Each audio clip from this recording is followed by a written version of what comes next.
Let's talk about fuel prices. It's that number at the pump that, for millions of Malaysians, pretty much dictates the budget for the month. Well, the government has just rolled out a major overhaul to the fuel subsidy system, and it's sparking a huge debate all over the country. So what's actually changing, and more importantly, what does it mean for your wallet? Let's get into it. But hang on. First, a quick question for you. Seriously, how much do you spend on fuel every month? Just take a second and think about that number. Because this new policy, it's not just some abstract economic plan. It hits right at the heart of our daily lives. If you take a quick look online, you'll see the numbers are just all over the map. You've got some folks spending a steady 50 ringgit a week. Then you have others with long commutes hitting 600 ringgit a month, sometimes even more. This huge range is exactly why fuel subsidies are such a critical and, let's be honest, controversial topic here in Malaysia. So, what's the government's new big idea for all this? Well, it's a program called Subsidy 95, and it's a completely different way of thinking about how we handle fuel subsidies.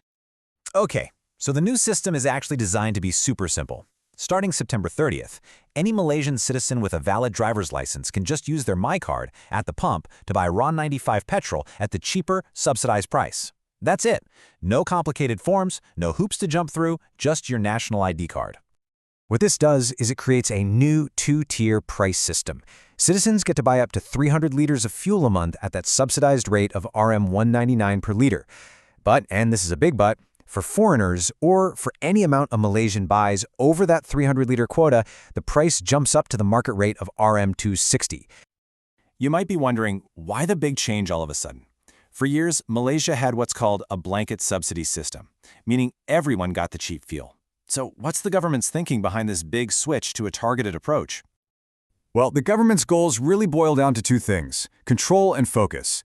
They want to get a handle on that massive, unpredictable subsidy bill. They want to stop the millions of ringgit that are literally being smuggled out of the country. And they want to get rid of those divisive B40, M40, and T20 income labels. You know, the bottom 40%, middle 40%, and top 20% of earners. At the end of the day, the big idea is to make sure taxpayer money actually benefits Malaysian citizens. And the financial impact of this? It is huge. By plugging those leaks from smuggling and sales to non-citizens, the government thinks it's going to save somewhere between 2.5 and 4 billion ringgit every single year. That is a massive amount of money that could be used for other things. But of course, a big policy change like this always brings up questions. And the first major debate is about that 300-liter monthly limit. Is that really going to be enough for everyone? Now, the government's main argument is based on this one key statistic. They did a study and found that over 99% of private drivers in Malaysia use less than 300 liters of raw 95 a month. So, from their point of view, the data shows this quota is more than enough for the vast majority of Malaysians. But not everyone is convinced. Critics are already raising some really important questions. Bagan MP Lim Guan Eng pointed out that for some people, like small business owners who run a bunch of vehicles for their work, 300 liters just isn't going to cut it. He's asking, will there be a way to appeal for more if you have a legitimate need that goes beyond that cap?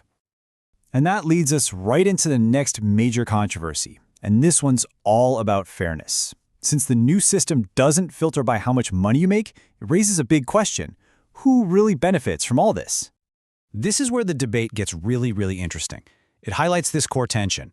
Is this policy about equality, where everyone gets the same thing, or is it about equity, where help goes to those who need it most? On one side, people say that getting rid of those income brackets creates a stable, predictable benefit for all citizens. But on the other side, critics say it totally fails the equity test. They argue that a wealthy household with, say, 4 adults who each have a car will get a much larger total subsidy than a lower-income family with just one shared vehicle.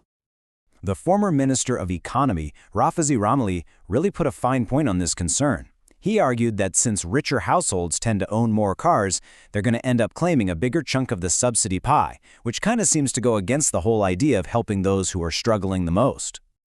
To really understand why this whole thing is such a sensitive topic, we need to kind of zoom out for a second and look at just how central the private car is to life in Malaysia.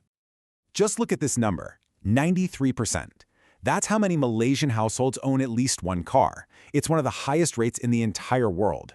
And this isn't about luxury. For most people, it's an absolute necessity. And that necessity, it comes at a really high price. For a lot of young families in the city, just owning and running a car can eat up a third of their entire income.